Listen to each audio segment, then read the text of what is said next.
Hard stop on that music. Still haven't fixed it yet. Welcome back to the Wesley James Show. A lot going on in the world, huh? It's kind of crazy out there right now. I just wanted to kind of speak on it a little bit. I see a lot going on. If you're friends with me in other areas, you can see trying to share different perspectives so we can all kind of collectively understand what is happening, even though trying to understand right now I think is trying to grasp sand, trying to grab onto water, right? If the tighter you try to grip on it, the harder it is to grab. So first thing we're going to look at is an interesting thing. So I had a friend on Facebook share a story from the mainstream about the Trump Bible photo op. So apparently he had his team of Secret Service and people come out and use gas and flashbangs and such on peaceful protesters who were outside of the church. So of course I went in search of that. I'm just curious how people are seeing things.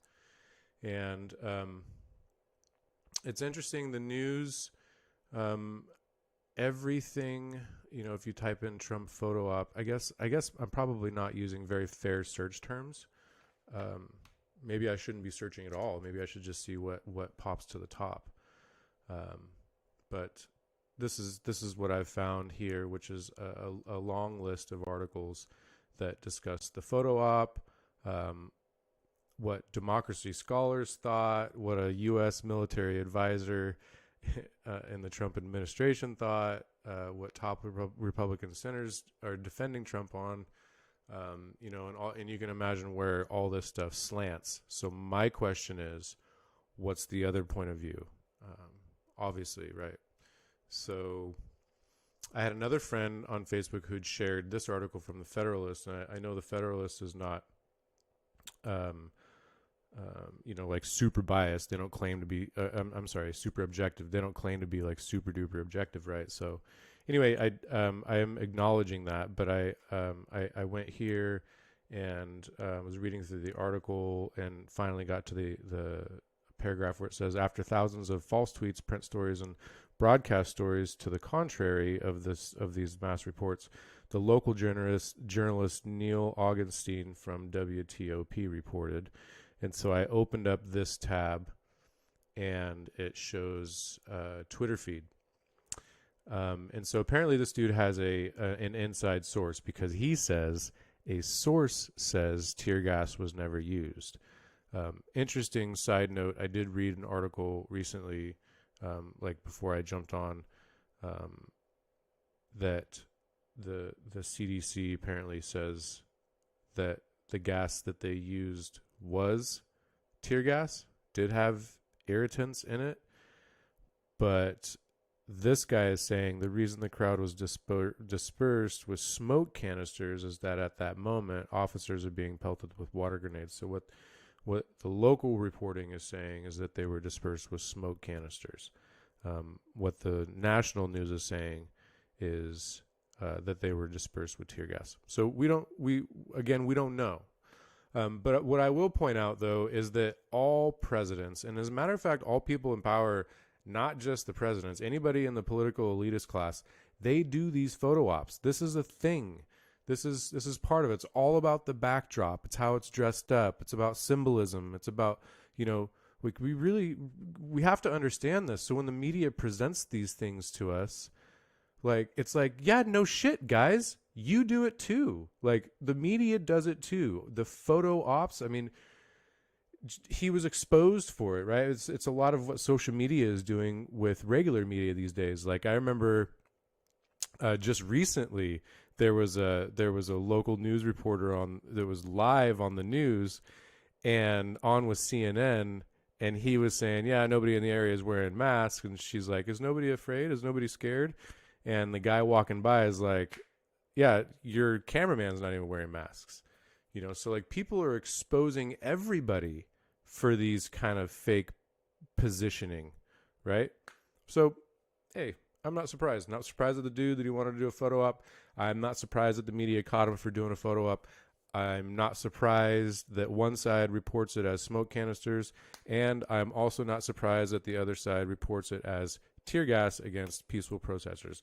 When you read through the Federalist.com article, it clearly talks about how people were throwing bottles and things. They're basically detailing all of Neil Augustine's Twitter account here. So sorry about the cough. That's COVID, by the way. I've been on the phone a lot today, so that's my excuse. So the other thing that I was going to roll into was kind of just the general perspective of what we're seeing right now. And I guess there is not just one general perspective is my point. My point is that there is there's a movement going on, right? That's seen as a civil rights movement, about empowering minorities, right, and making sure that police are held accountable in the future when policing in these communities. And it's possible that those protests have boiled up in some anger that have boiled over into riots. Let me just say clearly that I support the protests. And for those that were protesting peacefully and were either forced by, kind of the crowd or their emotions to, reach out to something and break something in their immediate area. But those that continue to go down the street and go out and seek businesses and go out and seek and destroy, those are the ones that I can't really get behind. But what's really difficult is it's difficult to identify who is who. So we'll get into this article from Vice. Mass protests turn the powerful into conspiracy theorists. So the outside agitator narrative delegitimizes mass anger in a way that's politically convenient. And so let me just start off before we get into it. I don't know if anybody understands the term regime change. It's a thing, right? And it's something that our government actually participated in. And I don't know about actively right now, but regime change is a thing. Let me just back up a little bit. Remember that the world as a whole is all struggling to the different countries and different powerful people of the world are all like jockeying for position, and it's the question is whose view of the world is going to be in charge when the world finally gets behind one kind of direction, right? So the U.S. government's position has always been, okay, we need to protect our way of life. Like imagine, before we were even alive, they used to go out and fight a bunch of wars, right? So what I will point everybody's attention to is this book here. It's called Surprise, Kill, and Vanish. And it's by Annie Jacobsen, and she's actually on the Joe Rogan podcast. You can go and find that podcast and listen to it if you're interested, or go out and find this book, purchase it, and read it. It's interesting. This talks about the development of the CIA, where it all came from, what the purpose of CIA paramilitary armies, operators, and assassins are. And these are all like covert actions that our CIA does to destabilize other countries, to be sure that our way of life, that the way we view the world, is the dominant force in the world. Because there's other views of the world that are dominating, right? Like the way Iran views the world, the way Russia views the world, the way the UK views the world, or the way Australia views the world, right? And a lot of these places don't have strong enough armies to like back their opinion, so to speak, right? So And there's a lot more that goes in. There's a lot of money that goes into perpetuating the American life. I'm not sidestepping that at all. I will acknowledge that. There's a whole lot of money in military action. There's a whole lot of funding behind it. So what's interesting about a book like this is it talks about all of the, or at least all of the information that's available to her through Freedom of Information Act requests about regime change and about how we went and made sure that certain people were put into powerful places in other countries to be sure that they cooperated with us. So I'll just say that first and foremost and kind of let it breathe. It's a thing, okay? The CIA does operate like that. Now, whether they operate on our soil or not, who knows? I mean, who knows? I have no idea. And I'm not saying they're doing it now, but I'm just saying that, like, there's a thing out there called regime change.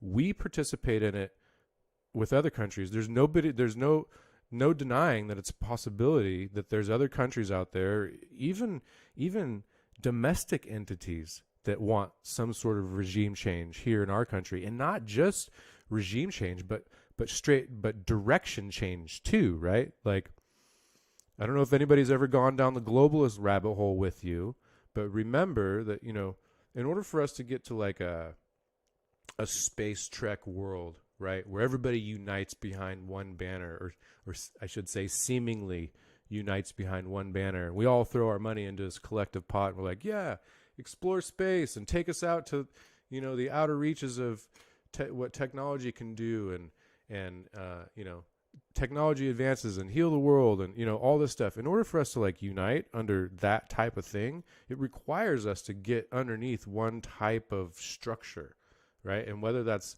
an American form of government, or whether that's like a Chinese form of government, or whether that's a different form of government, that all is like being played out right now in front of us, right? Fast forward ourselves right now a couple hundred years. Let's fast forward a couple hundred years. What does it look like? I mean, Elon Musk just launched some stuff out into outer space to dock with the space station, right? And they've been sending supplies up there for a long time. It's not long before they start colonizing, like the moon, or even like other space stations, right? So project ourselves a couple hundred years into the future. What does it look like? It looks like some sort of like, United Nations beefed up on steroids, right? So in order for us to get there, they have to first be able to implement certain structures within each country. And some countries are easier to implement things than others, right? Like a country that has full control of their citizenry, full control of their state media, and they're able to just do things, implement things without anybody's input, those countries are set up for something like that, for some sort of a quick implementation of a new government system, okay? Countries like ours that have checks and balances, whether you agree with them or not, whether you are okay with nepotism and plutocracy and all this stuff, that all stuff, we put all that stuff aside. Still, the things have to go through the proper channels, even though some of the proper channels can be properly poisoned, right? They still got to go through the proper channels, so they're slow moving. And how do you make things move quicker? You make things move quicker when they're emotional, right? When things are highly charged and there's a lot of force behind it. So if all that's pointing in the same direction, then yeah, it's completely feasible that there's some sort of outside force, plotting on the implosion of America, because there's no way that America is going to be taken down by some external force. We're going to take down ourselves, and we're witnessing it. So I just wanted to make sure we had all that kind of context going into all of this. Like, it's a thing. Regime change is a thing. And in order for certain technologies and certain people and certain visionaries to get their way, there's certain things that have to happen in America. And in order for certain things to happen in America, certain public perceptions have to be shifted in order for that to happen. Now, that's not to take away from the Black Lives Matter movement, and it's not to take away from the tragic death of George Floyd. Those things need to be recognized. And when people say that Black Lives Matter, we need to acknowledge them and recognize them for what they're saying. Okay? But there's a lot of other forces going on, and they're hijacking the Black Lives Matter movement. And almost completely, if they haven't already. And I even mean, there's people out there that are dressing up as Black Lives Matter protesters who are actually like white supremacists that are going out and committing acts that look, that make it look like Black Lives Matter protesters were doing it. There's people that are hijacking the movement. So everybody needs to be very careful about the people that they're propping up and the people that they're sharing and representing and the movements even that, the Blackout Tuesday, I think, was a movement that had great intent to it, but that apparently was hijacked by somebody else. And I don't have time to get into it, but you're welcome to go follow the hashtag wherever you're at: Facebook, Instagram, Twitter, YouTube. I haven't done it on YouTube yet, but follow the hashtag Blackout Tuesday and look at the different perspectives that are presented with all the different posts in that hashtag. And you'll see what I mean. That the movement is split. It's splintered. Some people agree with it. Other people are saying, no, this is hijacked. It was supposed to be on a different day, and so it's important that we call attention to that. I see a lot of good-hearted people posting the black squares, the black pictures, which I agree with. Do your thing, like that's how you feel, and that's the way that helps you connect with the community that's hurting right now. That's it. Do your thing. We need to uplift and project all the voices. Everybody's perspective needs to be heard. Okay, so mass protests turn the powerful into conspiracy theorists. So for many people, something has not been quite right, sinister even, about the nationwide protesting against the death of George Floyd and the decades of police brutality against black Americans. Take the empty cop car that sat at an intersection in the Fairfax district of Los Angeles. As demonstrators surrounded it, it was soon graffitied and its windows were broken, and then it was in flames. Then another cop car went up a few hours later, a few blocks away. Then another did.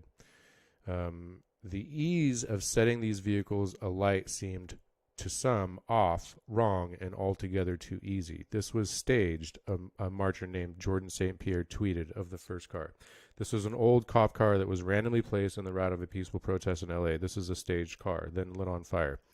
Okay.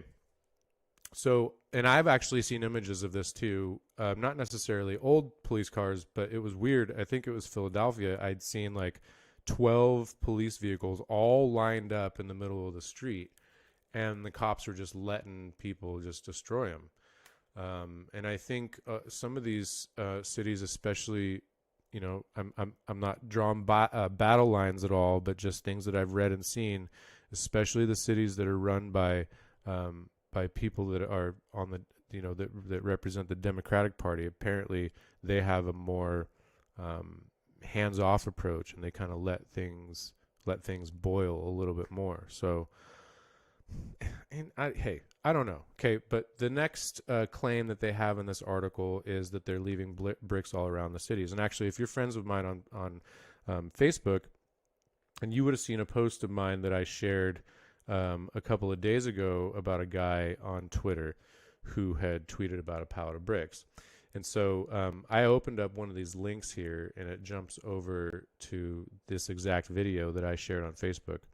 And so this guy points to a pallet of bricks, and the guy that he's with, they say there's no construction around, and this dude apparently had done jury duty in the last 3 weeks, and these bricks weren't there then. And I've also seen a video out in Los Angeles where a guy was walking by a bus station, and there was bricks that were piled out in front of a bus station bench. And so that was a peculiar place to put bricks, right? So, but if you keep going down the thread here, you will see. So I have no doubt that like something like this could possibly be a drop off from somebody, right? But if you keep on going down the thread here, you'll see that, for example, here, let's look at this video. They got them bricks, bro. They are protesting. Okay. Shit crazy. All right, but there's orange cones around those bricks, and it looks like they might be finishing the this concrete. Has bricks in here, Look. bro. They got them bricks, bro. They are protesting. Shit crazy. All right, and that's that one's tough for me to agree with there because it kind of looks like there's construction nearby. Okay, but that one could be a drop off too. I could be completely wrong. How about this one? This one looks suspicious. This is out in Raleigh, South Carolina. I think it's South Carolina. It might be North Carolina. You know, I'm from California. We don't know shit about the East Coast, so I'm sorry. But it looks like this was driving through. Now, this could have easily been a construction worker going to a work site, right? So taking a still photo like this and posting it doesn't give us very much context. So we can't say that that's a good one either. And then here's, no, that's the cop. They want us to see the cop starting the riots, which we don't know about. Okay. On Ventura Boulevard. Here you go. This is the one in Los Angeles. And look at this. Here are the Right at bricks. the bus stop. And not just at a bus stop, at a crosswalk, but I guess they are staged evenly at that crosswalk paint. Like if I would have put it there. Crates of fucking bricks. No, maybe they're not even. Nope, they're not. Crates of so fucking look, bricks. you see how that stone thing is? That stone wall is like right in the middle of that crosswalk. At a bus stop. And then this one is like right in front of this bus stop bench. Does that make sense? And you know what I wish he would have I don't know, done? man. I wish he would have showed us if those were if you could open those easily or not. Because if you can open those easily, then I'd be more inclined to believe that somebody put those there. But it looks like they're enclosed. And not only does it look like they're enclosed, it doesn't look like there's a hinging mechanism. That don't look right to me. That don't look right to me. Right? Is there hinges on that thing, or is it sealed? It looks like it's sealed all the way. Not like welded, but like little C clamps or something. Anyway, I don't know, man. It's really tough to say, right? It's tough to say if this is really, really staged or not. What I can say about that is that it's weird that the Trump administration has classified Antifa as a terrorist organization. Not weird like they don't deserve it or something, right? Like I've seen a lot of really gross stuff out of Antifa, and like they go around smashing things and people with hammers and shit. Like I've seen it out in Seattle and Portland and that. I don't know who can get behind that. But by Trump declaring them a terrorist organization, that allows certain things, certain tactics to be used.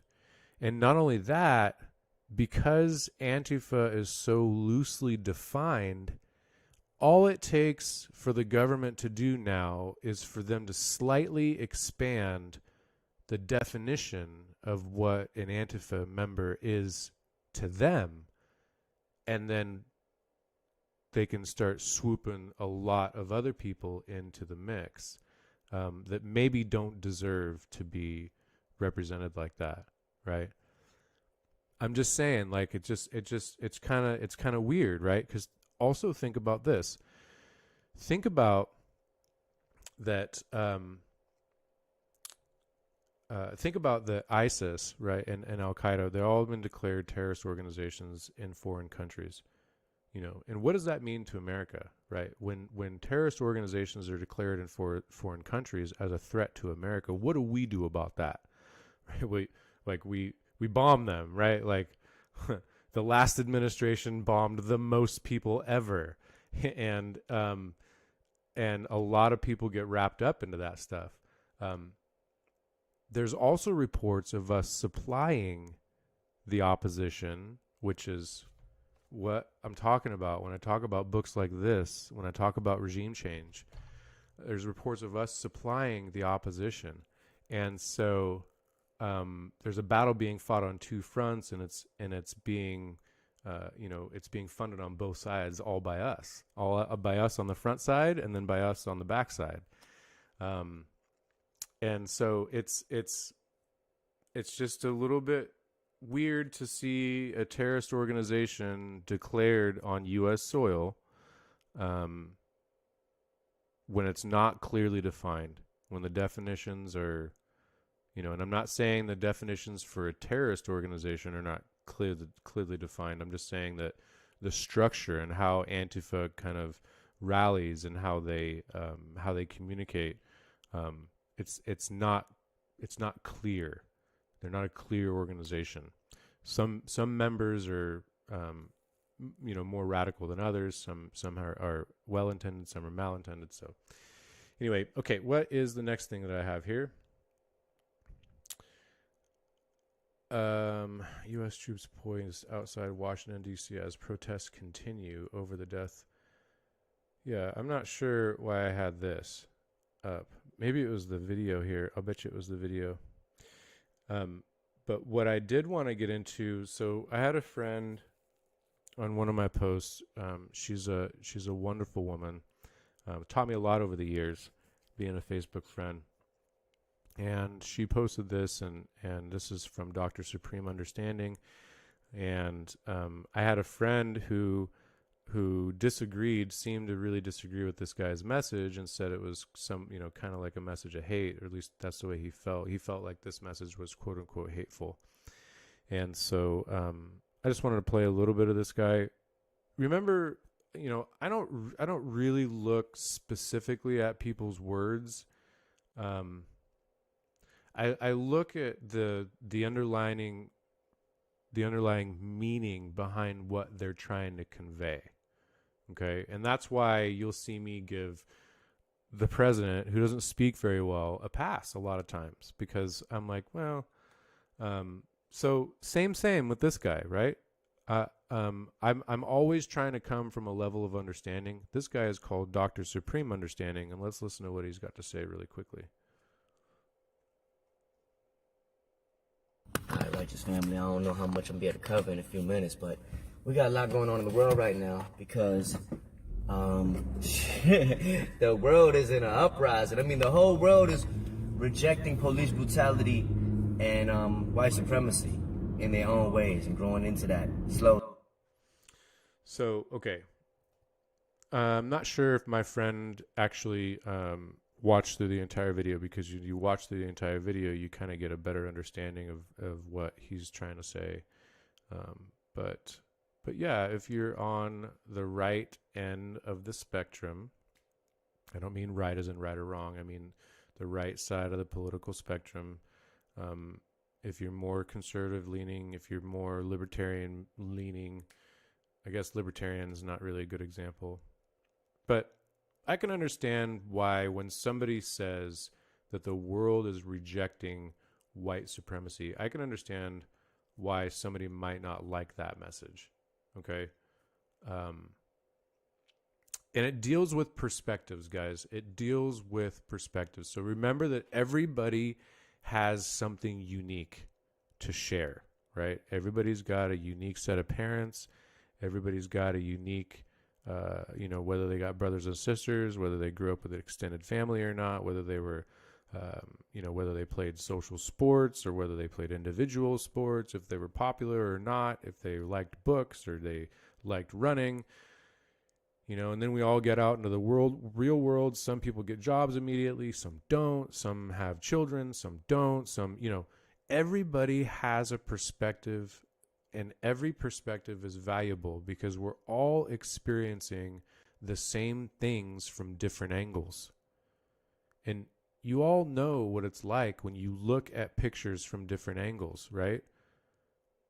So a lot of things can be discovered if you just slightly rotate the picture a little bit and see it from a different side. And you'll be like, oh, that makes sense why that's there.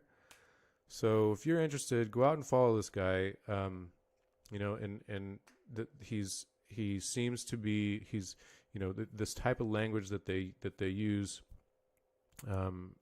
is knowledge of divine self. And this is something that I seek to understand, because I'm not entirely sure what they're talking about, but over my years of self-discovery, I know that there's a knowledge of self that's important. Like, we are all creators of our own environment. You know, for example, right now, and even though this video has gone on way longer than I intended, I am creating this environment right now. You, if you're watching it, we are creating this environment together. So there's a certain knowledge of divine self that people have rejected. And so anyway, if you're interested in more of that stuff, definitely check him out. After I had a long day of posting a lot of different perspectives, I had another dear friend reach out to me on Instagram, and she sent me a video from PragerU. And listen, I know there's a lot of people out there that don't like PragerU. That's fine. Listen, we're talking about different perspectives, okay? It's important for us to get into the eyes and the shoes of somebody else to understand how they see things, right? And then we can kind of understand better how we see things. So let's take a look at this. Don't mind the banner. They definitely, you know, obviously everybody's got an angle, everybody's got an agenda, but let's take a look. Tell me what you think the most systemic racist issue is. What is it? Well, I would say that because black people in many cases, were descendants of slaves, that racism as an institution, that it just, a certain amount of it just exists. 2015? Give me the most blatant racist example you can come up with right now. I think you could probably find evidence that, in general, cops are more willing to shoot if the perpetrator is black. Okay, so Larry Elder is going to go off on this, and he's going to give us a lot of statistics, and he's going to talk about why systemic racism doesn't exist. But he doesn't acknowledge a lot of different things, and that's exactly why I wanted to watch this video, because we have to understand other perspectives to understand our own. There's a certain thing that you do in debate, and it's called steel manning the opposition argument. So instead of straw manning, where you misrepresent it, you steel man it, where you find the strongest argument that the opposition has, and then you try to debunk it, right? So data. What's your basis for saying that? Last year... Well, look, I know a lot of people would say, look what's going on in Chicago. I know what they would say. Yeah. I'm talking about what the facts are. 965 people were shot by cops last year and killed. 4% of them were white cops shooting unarmed blacks. In Chicago in 2011, 21 people were shot and killed by cops. Okay, so first thing he says is a total number of death by cops.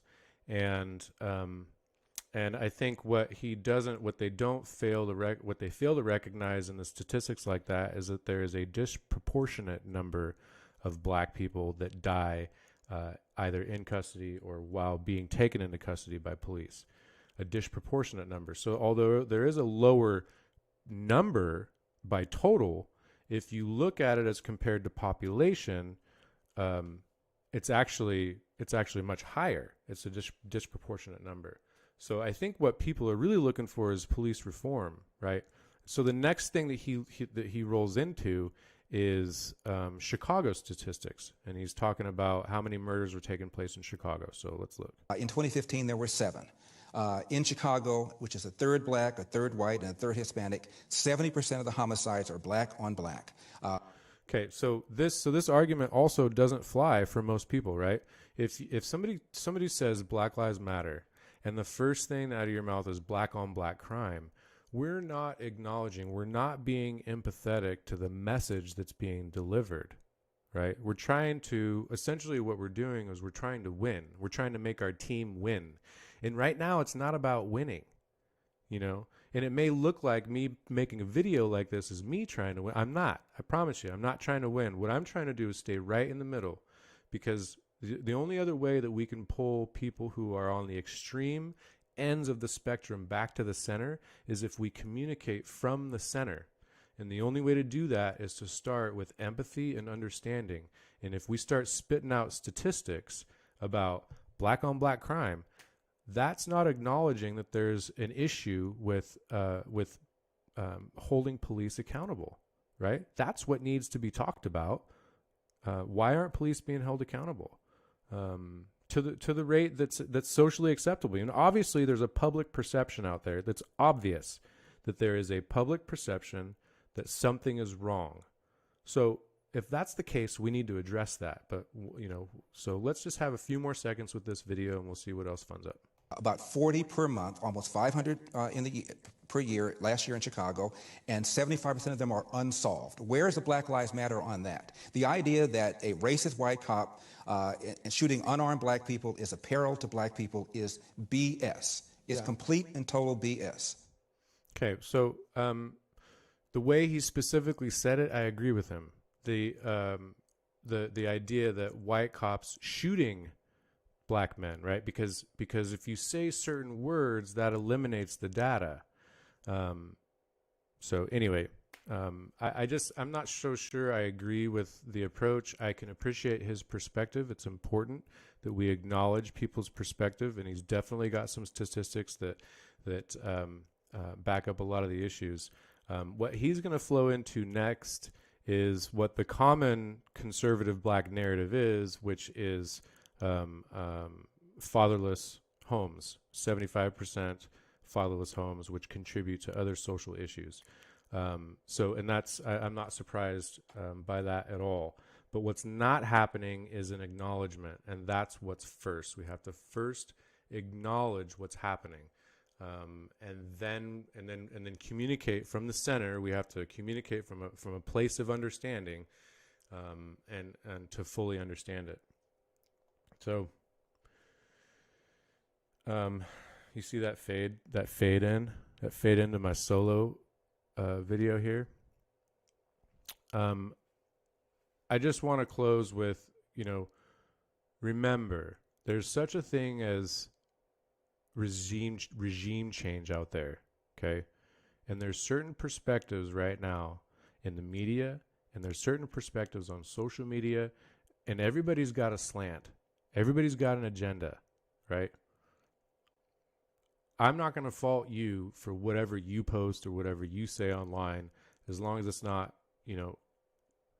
overtly racist and hateful and directive of anybody. If it's important to you, get it out there. Say it, I think it's important that people speak up. Now is the time. Now is not the time to be silent. We need to speak to each other. So I will offer up the phone number. You can find it on Facebook. I don't know where to find it. You can find it on Facebook. It's an 833 number. It's a toll-free number, and we'll open up the phone lines. Not tonight. We'll do it another night. But I think people need to come together. It's important.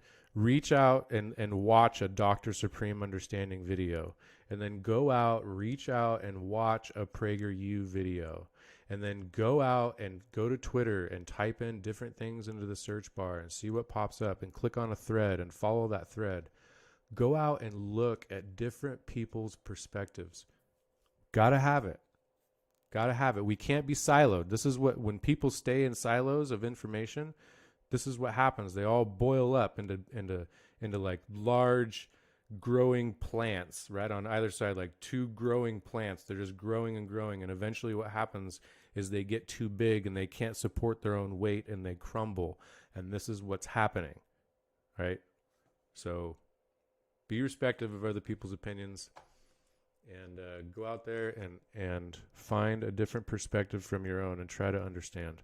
Try to listen. That's all I got. That is all I've got.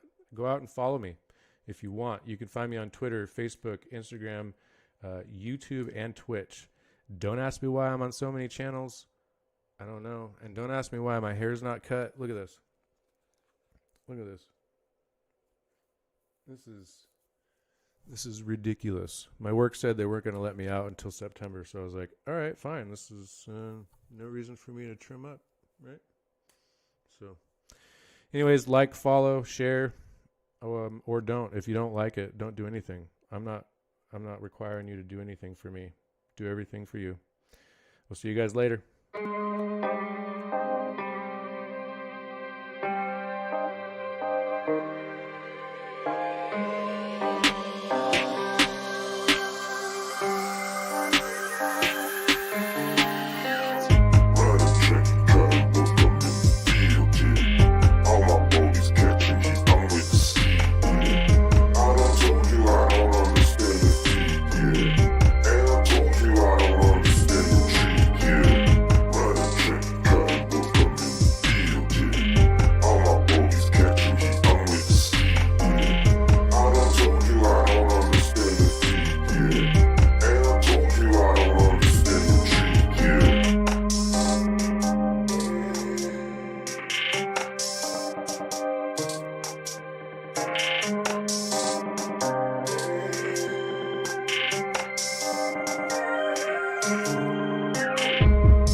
Thank you.